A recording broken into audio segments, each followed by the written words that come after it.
Prompt. Read me the prompt. In what ways are Thunberg's uses of rhetorical devices Thunberg's uses of rhetorical devices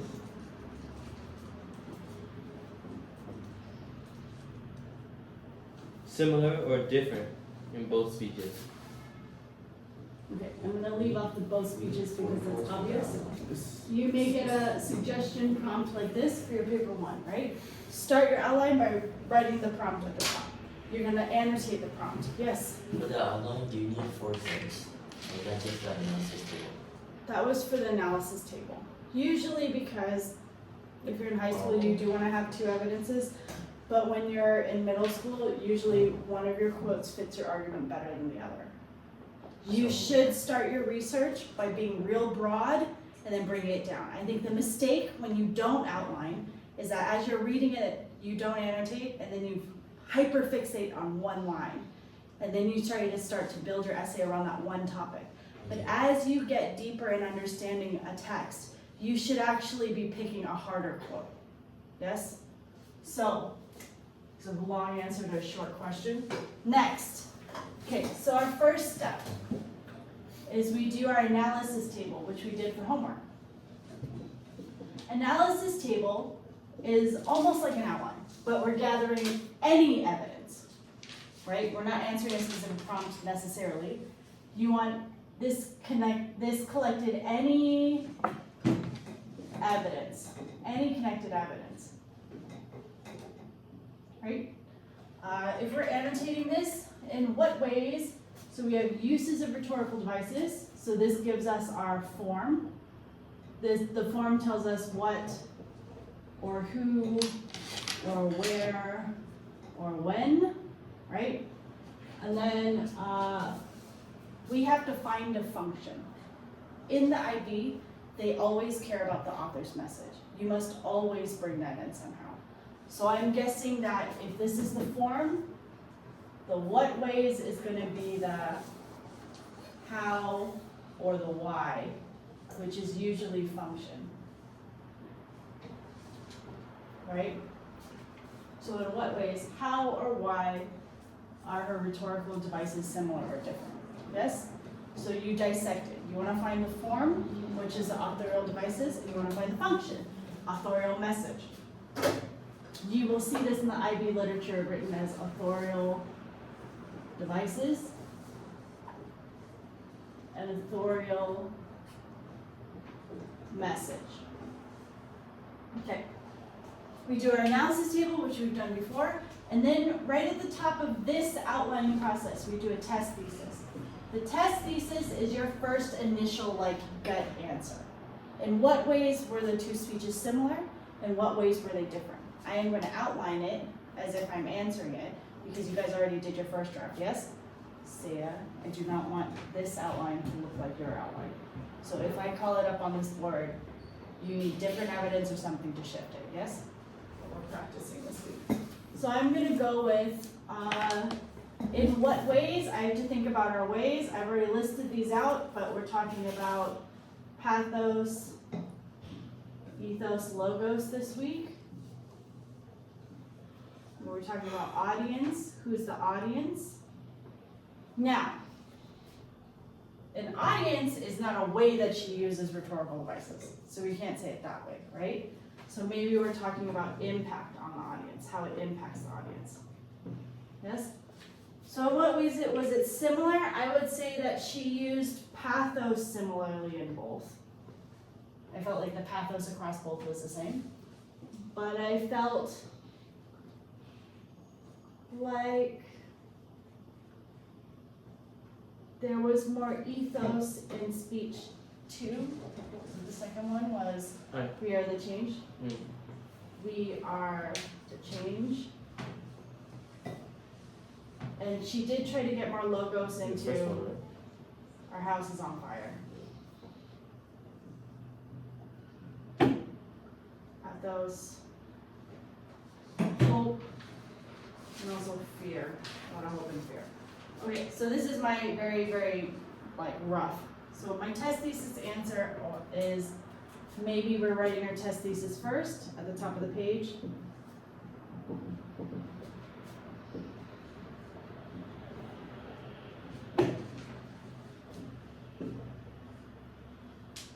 I'm going to pick a device. Imparts means gives.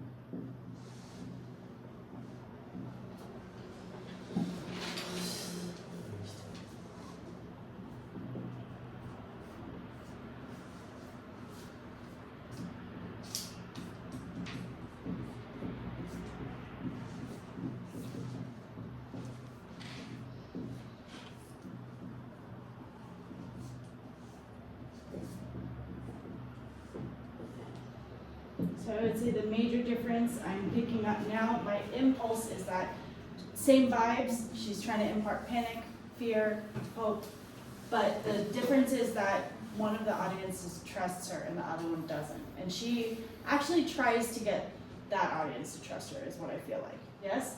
So now I have my two paragraphs. So I have a similarity, and then this is the difference.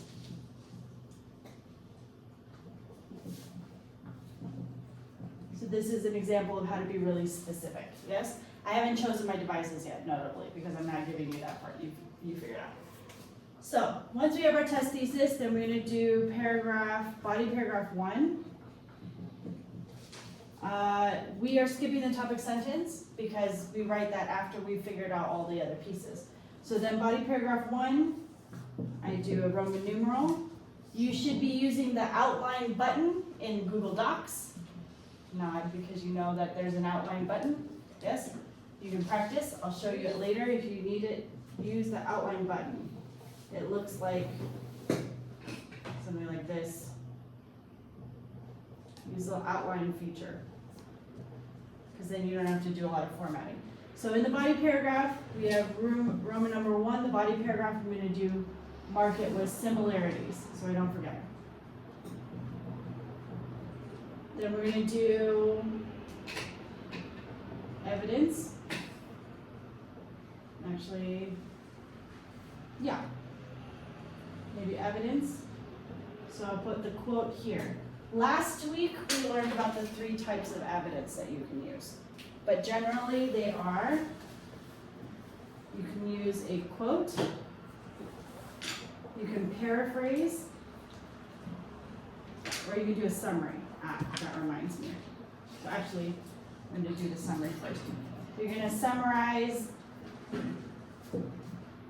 so write important context in few words.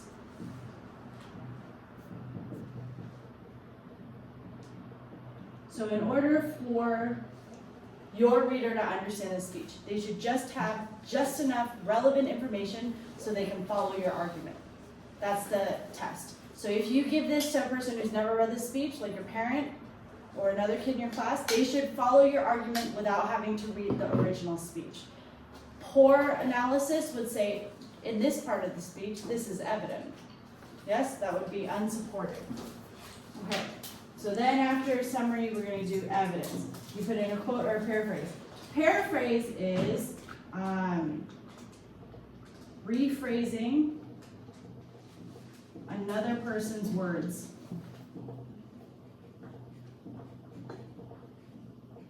In your own. Another way to say this would be an indirect quote. So like, Miss Lee said that we had to come back for lunch at 2, right? I didn't say that exactly, right? I might have said our class will start at 2 o'clock. I'd appreciate it if you're there at that time, but that's longer, right? So you're paraphrasing. You guys know how to do that. So your evidence could be a quote, paraphrase, or just more summary, right? More summaries usually for long books or paper 2s.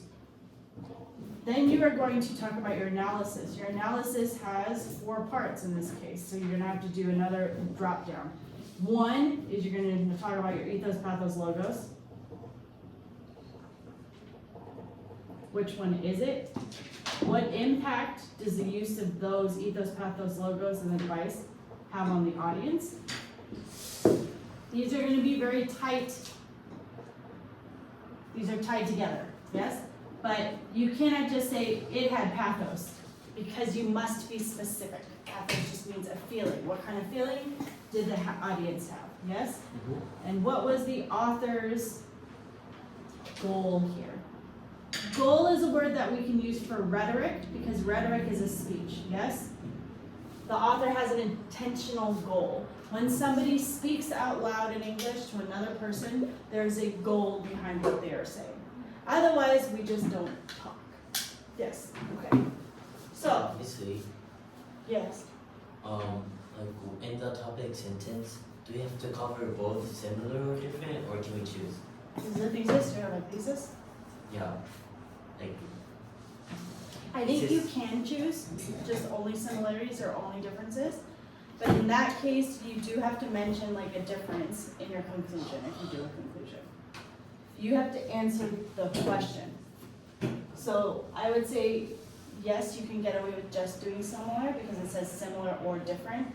But the problem is if the similarities are really easy to grasp and you don't try for the differences, like you're gonna get undercut on the complexity of your analysis. Does that make sense?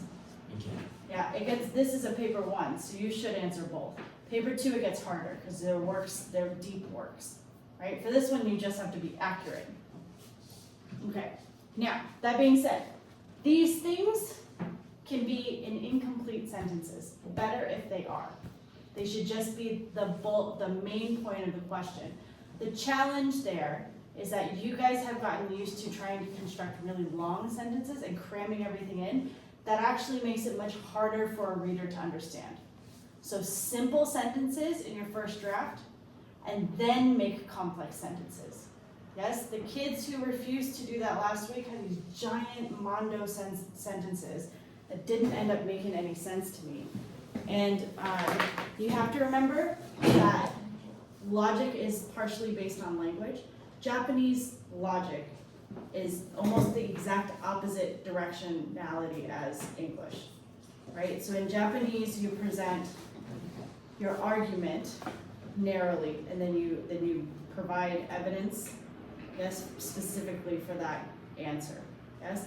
For this one, you provide your answer broadly, and then you start building evidence so that the reader can follow along with the building of your argument, and then at the end they'll go, oh yeah, I agree with that, yes?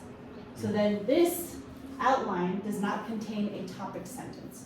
When you start writing your first draft, that's when you make an addition, you can put it in a topic sentence. We can work on a topic sentence later today or tomorrow, depending on how fast you guys finish your outlines. Okay, everybody good? Okay.